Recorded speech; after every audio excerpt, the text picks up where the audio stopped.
What is up, Dynasty Leaguers? What is going on? Welcome back into another DLF YouTube channel video. We are hot off of the first round of the NFL draft. It was a super fun first round. A lot of offensive players, a lot of fantasy relevant players were taken in this first round. So I am here to give some quick reactions and quick thoughts to what just transpired in round one. And so last year, basically DLF dropped a article where all of the team, or most of the team, answered a few questions regarding round one and rookies and how we viewed the dynasty reactions from the first round. So I grabbed 4 of those same questions from last year. I'm going to apply them to this year's class, and that's going to be the video for today. Just some, like I say, some quick reactions, quick thoughts before we get to rounds 2 and 3 tonight. So without all being said, let's get right into the video.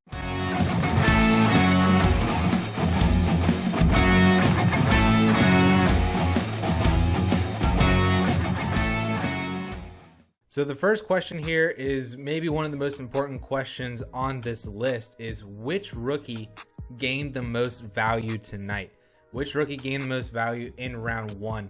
To me, that personally is Trey Lance. Trey Lance gained a whole lot of value in Superflex and even one quarterback drafts as well. He landed in one of the premier spots for a quarterback, going to be the starting quarterback for the San Francisco 49ers in a Kyle Shanahan offense.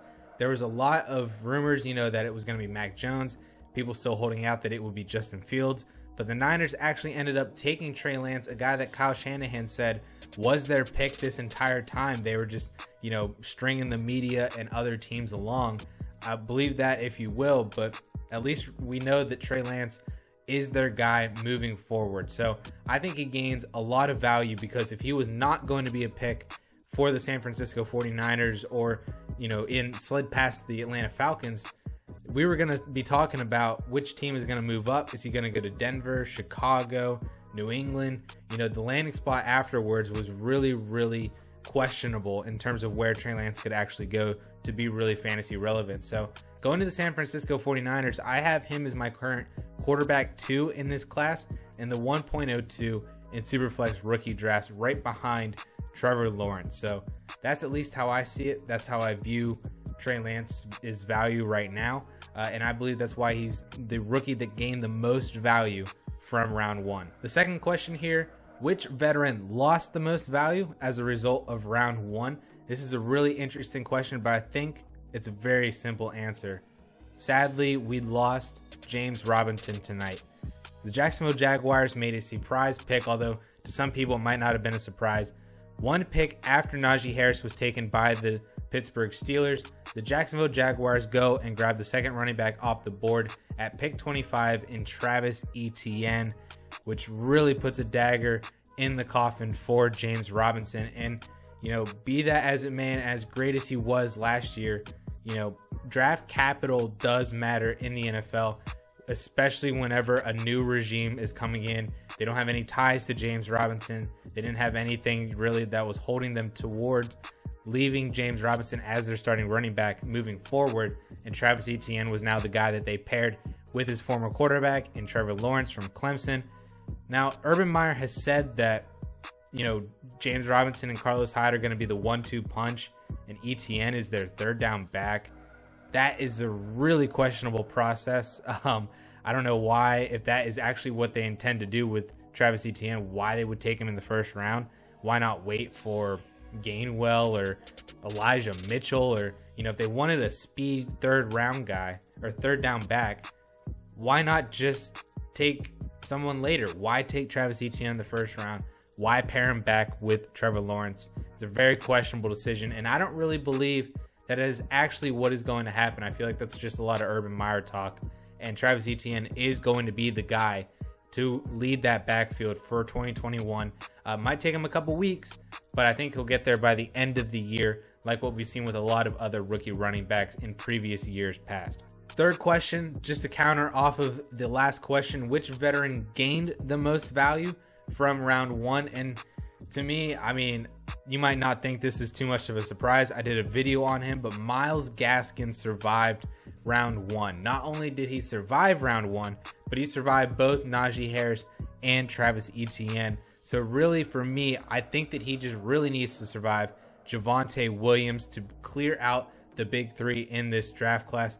I mean, it's certainly a possibility that the Miami Dolphins could go and grab Gainwell or Sermon or another running back later in like the third round or even the fourth round to come in and compete with Myles Gaskin. But at least initially, it seems like Myles Gaskin has a much clearer path to relevant touches, relevant fantasy performances in 2021, and potentially the workhorse role like he had last year that was so fantastic off of your waiver wires and in the fantasy championship. Myles Gaskin, to me, is a huge fantasy winner, and I think that he can survive Javonte Williams, the New York Jets pick right before the Miami Dolphins tomorrow night in the second round, and then also the Atlanta Falcons pick before the Miami Dolphins too. So both teams potentially could really use a running back with Mike Davis and LaMichael Pirine currently the two teams starting running backs. So I feel like it's a solid bet that Javonte Williams goes early in the second round and potentially goes before the Miami Dolphins, leaving them with no other options but drafting a guy either really, really high that doesn't deserve the draft capital or just waiting and punting the position again like they did last year. So that to me is fantastic for Myles Gaskin and his prospects of being a fantasy relevant running back in 2021. Fourth question here, pretty simple. Entering day 2, who would be your top 3 rookie picks in a one quarterback dynasty rookie draft? To me, that's pretty easy. Number 1 is Najee Harris. Lands with the Pittsburgh Steelers. It's a fantastic landing spot for a running back, even though their offensive line is pretty garbage. I saw a tweet that they were actually last in adjusted line yards from Football Outsiders in 2020. That all considered, Najee Harris is a fantastic running back, one of the best running backs that the Steelers have had, especially since Le'Veon Bell. And I think that he's going to come in and immediately command almost 300 touches. You're talking about a guy who can get 240, 250 carries and another 40, 50 catches out of the backfield. That is Najee Harris, and that is gold for fantasy football. So he's my 1.01 right now in one quarterback dynasty drafts. My 102, I'm sticking with it, sticking with the process. It's Travis Etienne as my RB2, my 1.02. I think this is all smoke that Travis Etienne is just going to be their third down back. I think that he is going to lead that backfield, like I said when I was talking about James Robinson losing a lot of value. And so I have him here as my 1.02, but I would not put it past anybody or shame anybody for having my 1.03 as their 1.02 in Jamar Chase, the clear wide receiver 1 in this class, the first receiver off the board. Gets paired back with Joe Burrow in that Cincinnati Bengals offense, a team that just lost over 100 targets with AJ Green leaving. I think that Jamar Chase can come in and be a true alpha wide receiver on a team that runs a lot of 3 wide receiver sets. So there's a lot of playing time and snaps for both Jamar Chase and T. Higgins, and then Tyler Boyd in the slot. I really, really like the landing spot, and I like already that Jamar Chase and Joe Burrow have a solid rapport, and he can immediately come in and be that team's true alpha wide receiver 1 on the outside. Though I don't think that that necessarily hurts T. Higgins as well. I feel like a lot of people might think T. Higgins was a veteran who lost a lot of value as a result of round 1, but I think that T. Higgins is still fine. I would go out and try to buy T. Higgins if that is the sentiment from the current Higgins manager, that he lost a lot of value, because Higgins is a fantastic wide receiver too, and I think that he could survive. You know, we've seen a lot of times in the past where there are often a few teams that support 2 wide receiver 2s or better. When you think about Julio Jones, Calvin Ridley, or Justin Jefferson and Adam Thielen, these things can happen. So I really, really like Jamar Chase, really, really like T. Higgins, and that is my current 101 through 103 in Harris, Etienne, and Jamar Chase. The final question here is a more general question, but I'm going to apply it to a very specific player that was taken in round 1. The question is, how do you factor in landing spot and draft capital into your rookie ranking? So to at least answer the draft capital portion, if you've watched any of my previous prospect videos or know anything about my process, draft capital is the most important thing for rookies, right? You want that first round draft capital, you want the second round. Once you hit the third round and beyond, it kind of gets a little bit iffy, specifically for the running back position. Wide receivers can still survive and do well out of the third round, but you really want that first and second round draft capital. It shows that a team is willing to invest in that player and give them at least an opportunity to succeed in the NFL. So that at least is draft capital. Landing spot is a whole different conversation.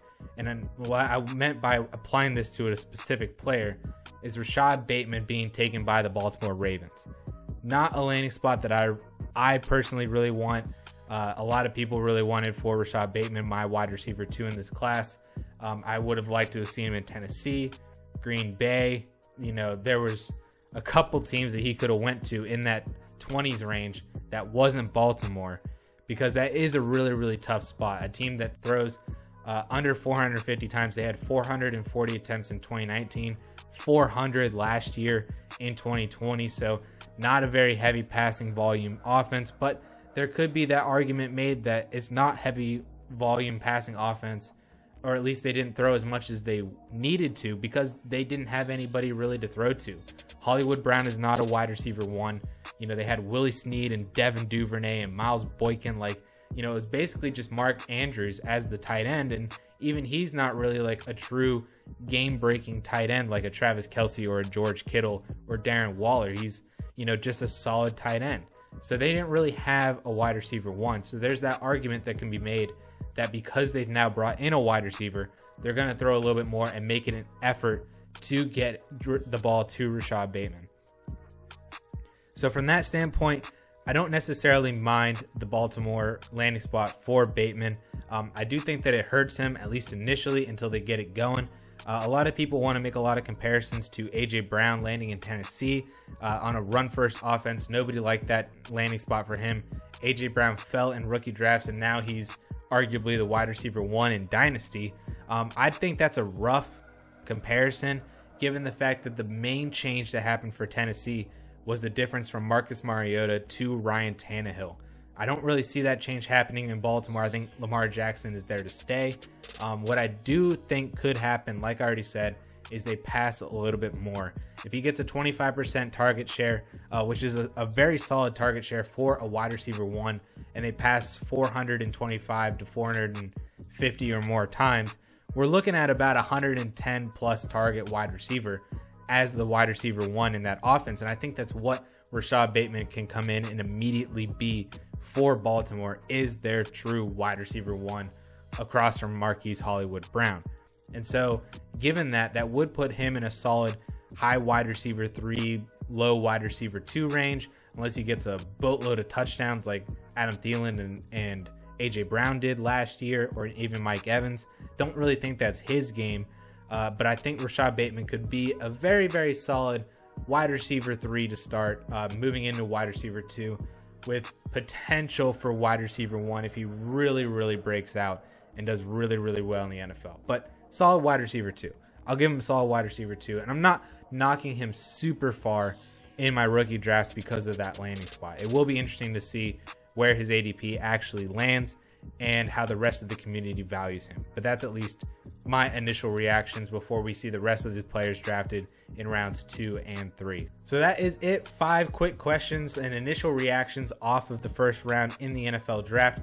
It was a super, super fun night. We're going to continue to do another live stream rounds 2 and 3 Friday night tonight. If you are watching this video on Friday, another live stream on the DLF YouTube channel. So be sure to tune in and have some fun with us as we're breaking down pick by pick as they happen, what happens in the NFL draft. You can go back and check the replay for round 1. There was a lot of awesome reaction moments, including a couple Niners fans being on for their Trey Lance pick, a couple Giants fans being on for their Kadarius Toney pick, my reaction for the Najee Harris pick. A lot of awesome fun highlights from that stream as well. And then like I said, the stream tonight, rounds 2 and 3, and it's gonna be a really awesome weekend. We'll be back next week with some instant analysis from the entire NFL draft and rookie draft content, all that awesome stuff, because this is one of the greatest times of the year in the NFL and for Dynasty. There is no off season. So with that all being said, guys, thank you all so much for tuning in. We'll catch y'all later.